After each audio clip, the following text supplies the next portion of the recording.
So the 4 are the individualist. They want to be different than everybody else. What's really unique about that is there are fewer 4s than any other number in the world. How ironic is that? And they want to be unique, and they kind of like made sense in the world to only be few and far between. So if you know a 4, they're one of very few in the world. But again, they make their way in the world by being individuals, and they're very self-aware, they're sensitive, they're the most emotional number. They're reserved. They hold themselves off unless they feel like they can trust you. Their basic fear is that they will have no personal significance. So again, they really crave to have that identity and to be singled out almost. And so that's what they're going for. They don't want to be grouped with anyone in any way, shape, or fashion. So if you're in a group or a conversation with a 4, a lot of times what you'll hear from them is, oh, I don't do it that way. I have my own way of doing that. Or something like that. Yeah, right. What's a pop culture person? I'm loving the pop culture. That brings it back so much. Who's the pop culture for? Pop culture for probably Phoebe on Friends. Oh, yes, of course. Yes, love it. And if you've seen Grace and Frankie, which is kind of newer, Frankie is totally a 4. They're usually super artsy. I'm not going to get into wings, but you have a 4 wing, so you have a little bit of 4 in you. Mm-hmm. And Elaine on Seinfeld. Those are all 4s. Okay, very quirky, very I'm my own person. I'm going to do things differently. I mean, she's the only girl in a whole group of guys. Like, there's a lot of things that make her 4 just in her personality. When they are in disintegration, they are going towards 2. So the 2-4 can be really codependent because they go to each other's number. We don't have enough time to go into that, but that's where they go. And then in integration, they're going to 1. So a lot of times 1s will have relationship with 4s because 4s are trying to reform and become better when they're integrated. Okay. Whoops, I lost. Did you lose me? No, okay. I can see you. So they're going to 1 in integration. And yeah, that's basically, I mean, they can be really over-involved in clinging at 2. They become more principled and self-disciplined and objective at 1. Okay, awesome. So 5s. 5s are the thinkers. They're alert, insightful, curious. They're totally the scientist of the world. They're the ones that create things, especially when we're talking about technology. The best doctors, innovators, these are the 5s. They are so in their head. Socially awkward sometimes, but not always. They love complex ideas, skilled. Their trap is when they get nihilistic and isolation. So those are their 2 traps. It's because they want to overthink. They start to get really critical, like everything in the world is evil because I can't figure it out. Or I have figured it out and everything is evil, or whatever word they want to coin it. Like, it's not what I thought it was, and I'm above that. Isolation, again, is key. Not only are they a deep thinker, but they're in the withdrawn stance. So they are the most isolated and need the most energy reboot after social settings.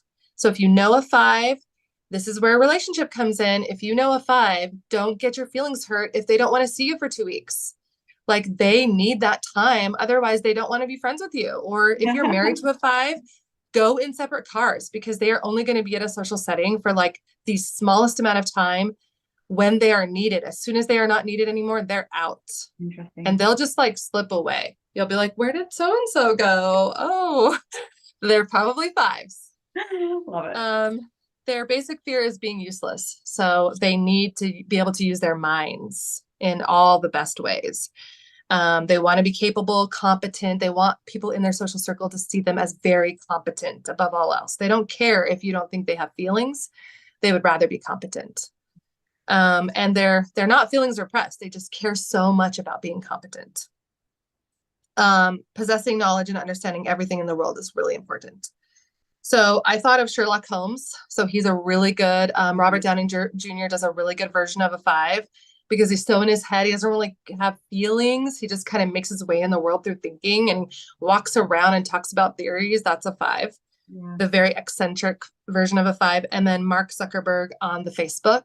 He's another version of a 5 that's more eccentric and more in his head and not social. So those are 2 really good examples. Interesting. Yeah. My mom's a 5, and one example that I have is being a 1. I just think you always want to like be the best and like You're always trying to be the best version of yourself, and not in a fake way, but just in a real way. And I dropped my kids off, and we were gonna go out on a date. And my mom's first question was, "When are you coming back?" Like literally when I dropped the kids off, because she needs to know like how much energy she has to expand upon for the kids, and they were younger then, to be able to do a good job as a grandma and to do herself, well as a 5. But I didn't know she was a 5. And my feelings were hurt because of it. So it's a perfect example of understanding the number and then being able to love them through their number. I love that. Yeah.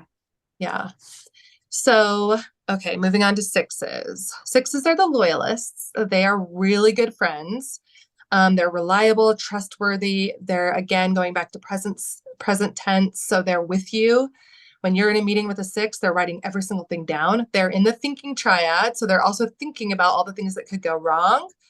They crave safety and security above all else. So a lot of times you'll see 6s with a power player, like an assertive number or even a 1, because ones are so trustworthy. And so 6-1 relationship is really good because of the dynamics of both being present and the 6s being loyal and the 1s being trustworthy. They meet a lot of each other's needs in work environments and relationally. They're great.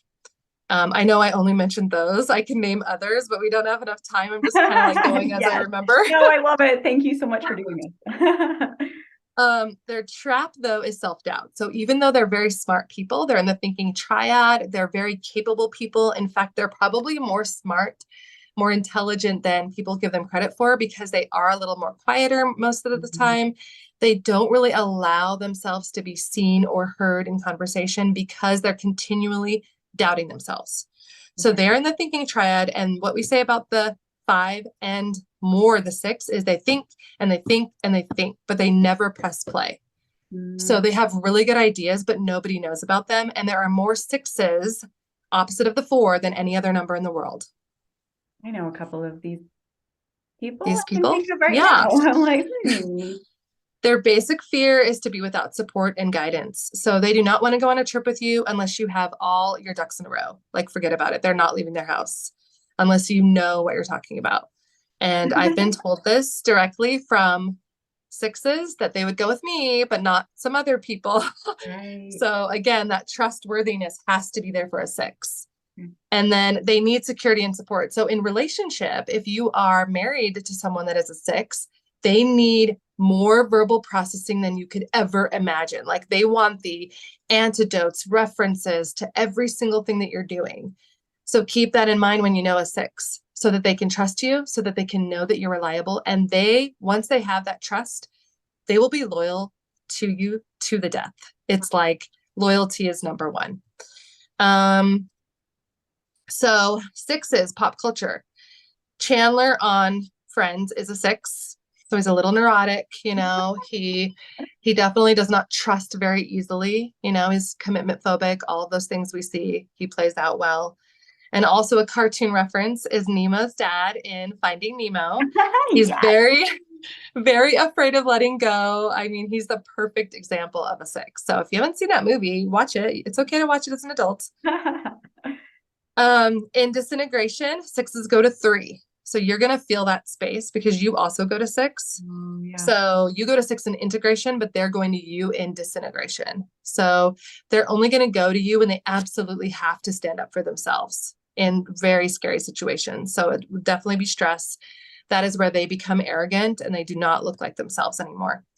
In growth, they get very optimistic and relaxed. So they go to 9. So 9's the peacemaker. We haven't made it around to them yet, but they get relaxed, more easygoing. So when they feel safe, like a 6 with a 1 or a 6 with a very supportive 3, they could feel relaxed and safe with you, but they're never going to be the one taking the lead. So they connect to you like a Klingon, if they trust you. Okay. So you could see this being so important and just being like, as a planner, right? We love to plan, but at the same time, if someone's just latching onto you and not doing any of the groundwork, you can see without this framework, you could be annoyed. You can be like, they're leeching onto me. You could have all kinds of horrible feelings, but understanding exactly what you just said gives you that perspective, love, compassion. This is me standing in my power. This is them in their power, and us working together to go on our vacation joyfully.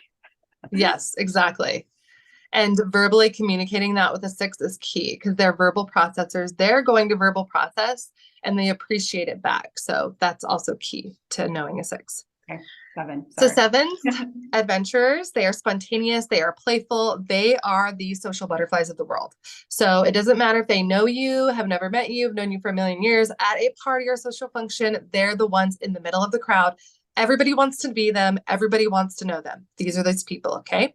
They don't have a lot of deep relationships, especially in average and disintegration space, because they're so go, go, go, fun, fun, fun, that a lot of the times they don't develop deep relationships. Now, again, we're talking about like high school, right? Average space. So think about yourself as a 7 then. Hopefully as an adult, you're more integrated.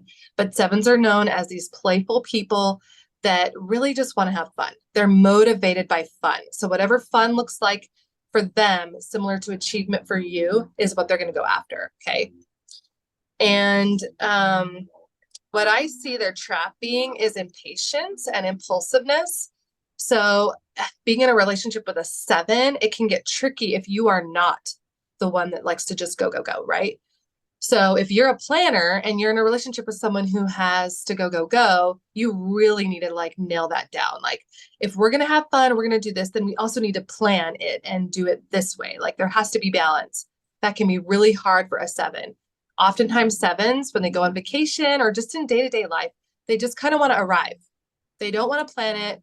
They don't want to think about it even. They just want to arrive and be like, all right, the party's here. I'm here. Let's do this. So that's them in their average self. Okay. So in integration, they are going to move towards 5. So 5, they're going to be more thinking, fascinated by life, more focused. So I know a lot of 7 adults who are in their 5 almost all the time because they're just very integrated. They've done their work. So they're more focused. They understand that life can't be a party all of the time. They have deep conversations. And in fact, probably the most for me, because I go to 7 in my strength and they are 7s going to 5, I have best conversations with 7 because 7s because they are analytical, they're thinking, they really are striving for a purpose, they're thinking through things. And so we match well because I'm trying to change the world, they know how to change the world. And we meet in 7, so it's not so dry, it's very like integrated. Ooh, that's good for finding a business partner, right? Sorry, that's yes, but like someone that can, make it happen. Exactly. So, I mean, that's just my personal experience. I feel like 1s do that with a lot of numbers, but because we both touchstone on 7, when 7's in disintegration, they become more like 1s. So that's unfortunate because they become more like the perfectionist side of 1s. They can be really critical and they get into this like, because they have the power of 5, they're very smart people. They can be belittling and they're usually right, but they just stomp over feelings because again, 7s are feelings repressed. They don't really care about your feelings unless you are in their inner circle. And even then, they don't care about saying hurtful things if they're right. When they're in disintegration, when they're in integration, they're not going to do that. But if they're in disintegration, they're going to stomp over feelings to be right, to go into that perfectionist state of I am above all else. You're wrong, I'm right. And that is a scary situation. So we do not want that. 1s, or sorry, what did I say for?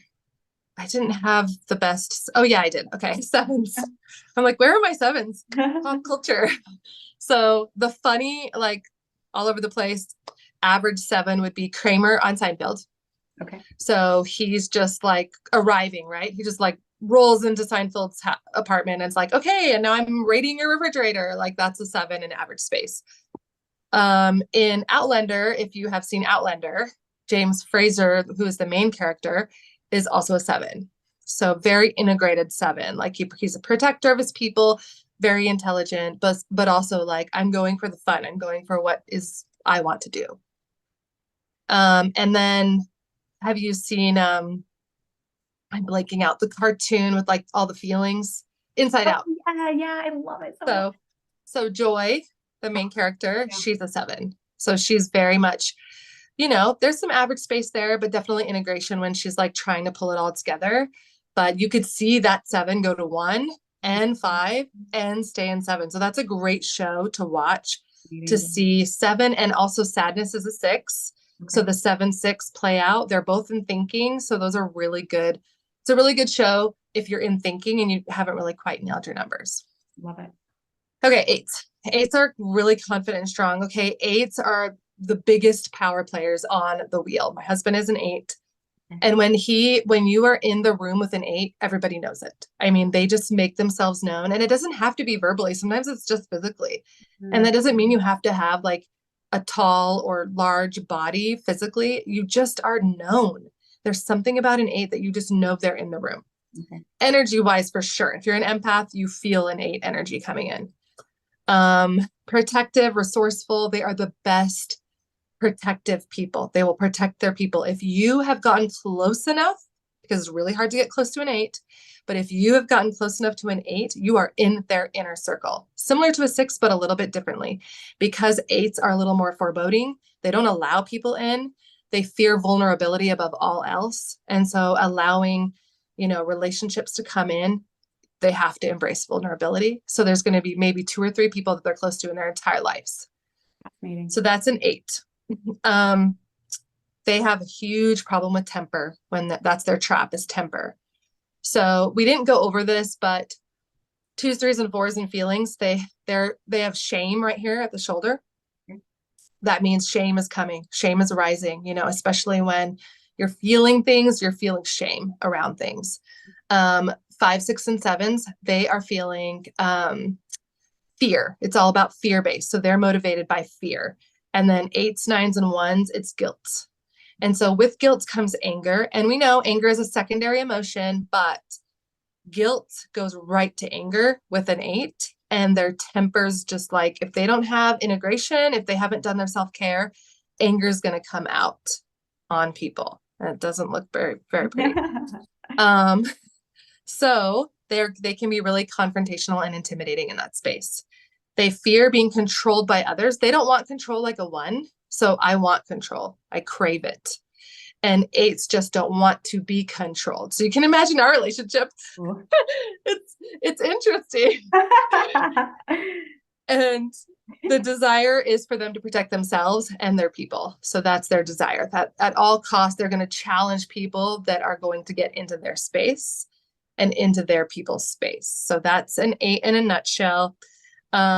For references, pop culture, cartoon. I try to do cartoon stuff because moms, but Merida in Brave, she's an 8, very strong. You know, she goes up against her mom and a bear and other things. And Marvel from the Marvel series, if you've seen Marvel, she's an 8 for sure. So those 2 are my references. Yeah, that's an 8. Oh, in disintegration, they're going to go to 5. So they withdraw, they become very secretive. They may even create like a lying pattern, which is really hard for people who put honesty above all else, obviously in marriage. And then in integration, they're going to go towards 2s. They're going to be extra caring, extra protective. They're going to be like the hero that you always wanted. Okay. So that's an 8. Nice. All right, moving on. Now we are going to the last number, 9s. 9s are the peacemakers. So 9s are great. They're extremely trusting, stable. They do everything to keep the peace. I mean, everything. They want everything to be smooth in relationship, in their lives. However, with that is the trap of avoiding conflict. So we all know that conflict is part of life. We have to do the self-care around it so we understand what to do when we're in it. 9s avoid it at all costs, which is problematic. Mm-hmm. So their basic fear is to be in conflict, so they avoid it. Their basic desire is to have a peace of mind. So when they are in disintegration, they are going towards 6s. They're very anxious, worried. They've kind of lost control of all things, and they're going to clam up and basically just be within themselves so they can avoid any type of conversation, any type of relation. And then when they're in integration, they're going towards threes, they're more self-developing, they're understanding like, oh, I can actually move through the world and conflict isn't so scary. I can engage and see that on the other side of this bridge is actually harmonious relationship. I just had to understand that first. Yeah. So great pop culture is, let's see, what did I say? Frodo, who is, Lord of the Rings. Yeah. He is a 9.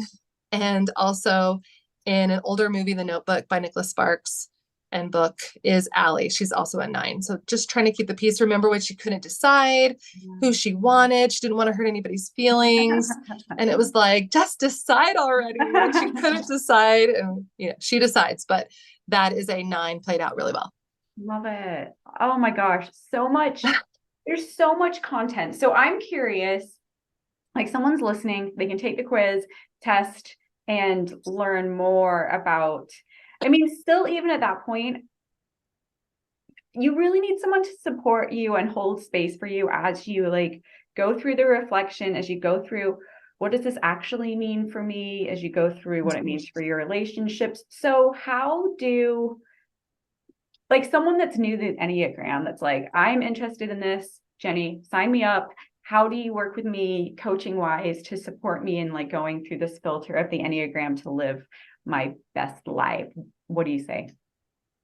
I have a couple options. So I just kind of have been doing these soft launches of the sisterhood group coaching, which is a great way for somebody to jump in and start to understand what the Enneagram is, begin to funnel down to their number, and then understand who the people in their inner circle are without being kind of more intimidating as to a one-on-one coaching session. So the sisterhood group coaching, it's once a week. We meet online and it's similar to this on Zoom, but I will coach into something. So like boundaries would be a topic that we would go over one week. What does it look like to have boundaries in work with your relationships? And then as a 2, as a 3, what does that look like specifically? So it is more broad because we will be going around the circle, but I always leave room for Q&A. That way we do touch on specific things that people are dealing with in their day-to-day life. So sisterhood group coaching is great. It's ongoing. It's only $95 a month. So you're kind of getting this really inexpensive way of counseling without going all in. The other option is one-on-one counseling, which I offer. And I do a 30-minute free consultation for people who are just interested in what I would offer, what it would look like, kind of going through the details of what I do during the coaching. So those are the 2 main options. And what I have done in the past is you start at square one, like you start understanding your type. I have a quiz online, you take it and I funnel you to 3 numbers. And then from there, we do a deep dive into those 3 numbers. And it's a lot of Q&A. It's a lot of what you would see in a typical counseling session of me asking you questions about your past, present, and hopeful future to try to figure out who you are, what you're motivated by, who you're in relationship with. It's not going to happen in one session. It's going to be just similar to counseling. It's going to take 6 months to a year. But my goal at the end of that is for you to be an integrated version of yourself, to have handlebars, to know that you're not alone. You understand yourself better. You understand those in your inner circle better, so that you now can be in your own world in the best version of yourself, but also have the tools when things do happen and you begin to disintegrate, or your spouse or your children begin to disintegrate. You know what to do. You're not at a loss to just do whatever you think you should do, which is what our go-to is in our psyche. So it's extremely helpful. And these tools they're priceless, because once you understand them and are able to use them, it's so eye-opening. I can't really explain it in words until you start experiencing it on the daily. And you see, like, for instance, myself, your children react differently. Your spouse understand you and what you're saying because you're going at it from the way that he needs you to go at it. Does that make sense? Totally. Well, and I say even like you start to live from the inside out when you take the time to understand yourself, to honor yourself, and those like in your inner circle, as you're saying. So, because up until like midlife, I really feel like we're taking on stories of the world. We're dancing in like the culture our parents the influences from the outside. In midlife, I'm finding a lot of my clients, I'm sure you're the same, where it's like, you've been taking in all these stories. By midlife, you know there's something more. There's something more. There's a better way to live. There's more depth that you're missing, and being able to take the time. And I would say it's like a year plus to get to know yourself, right? Like, no, it's not going to happen in one session. And our culture is so used to, this is generalizing, I know, but like taking a pill, going through a drive-through, make it fast, make it easy, give me the solution overnight. This is deep work. Like, things are going to come up that you haven't ever faced, that you didn't even know lived under the surface.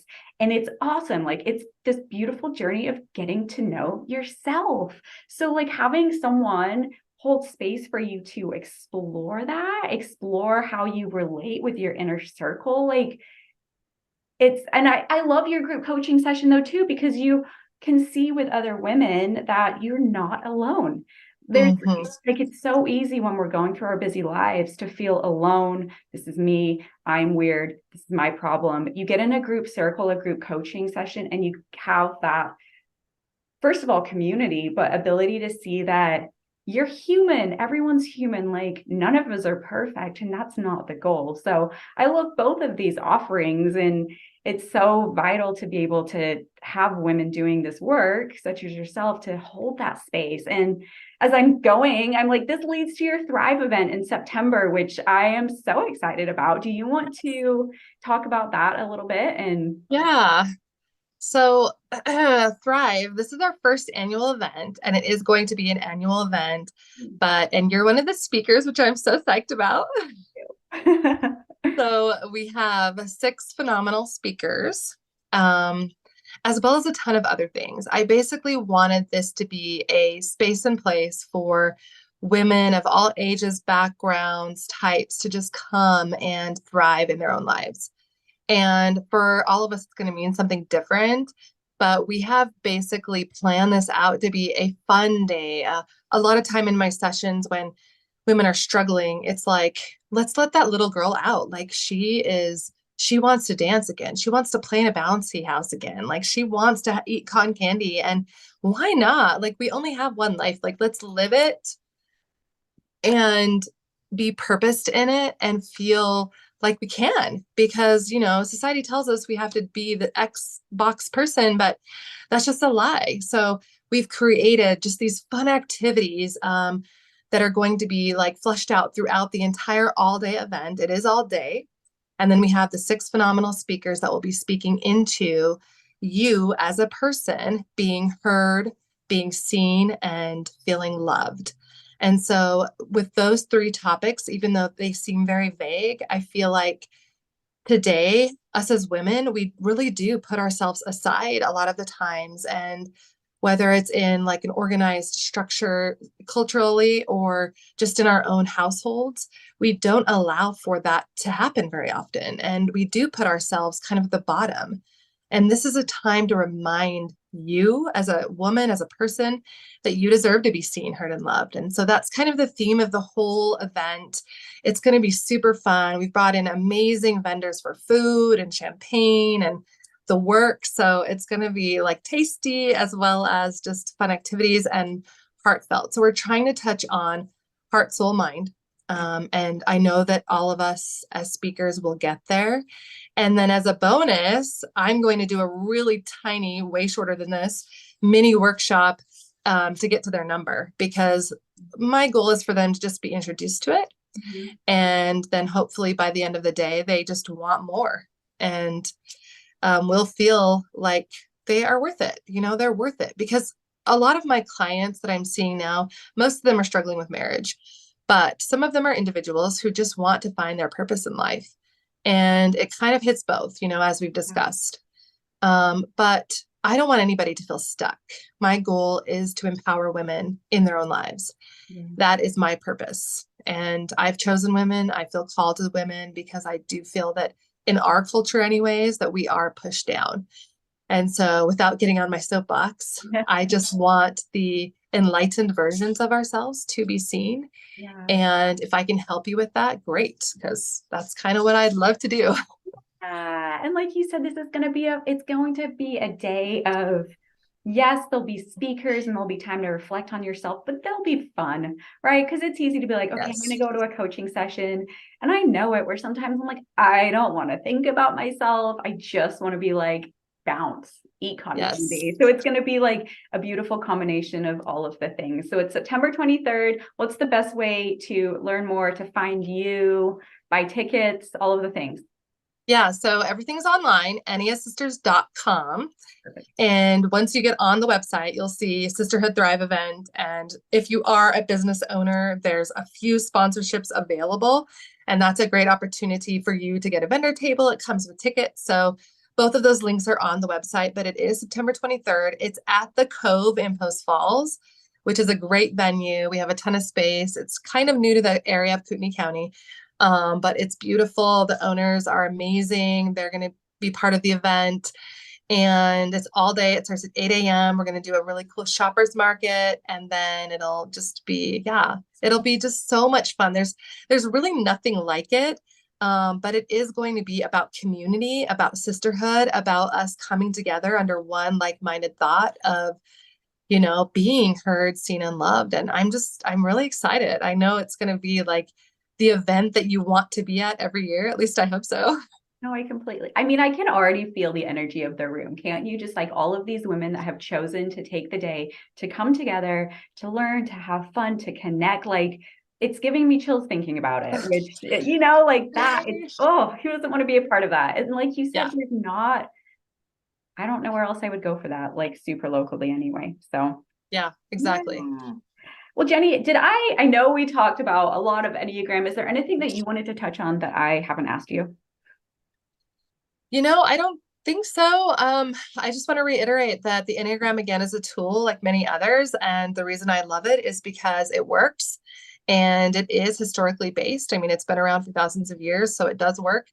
And it's empowering because you can use it. You don't have to go to a counselor for 10 years or, however long. You can, that's great too. And maybe you could do both, but this is kind of a way to hack that way into counseling and spend a few sessions with me. It does take a coach, though. I've had so many people that have tested wrong and they've been using the wrong number for years. And then they come to me and it's like we kind of have to funnel back. So I would take a test, but just as a first tool to get you to a coach. Yeah. And then from there, you kind of need a coach to guide you, to ask the right questions.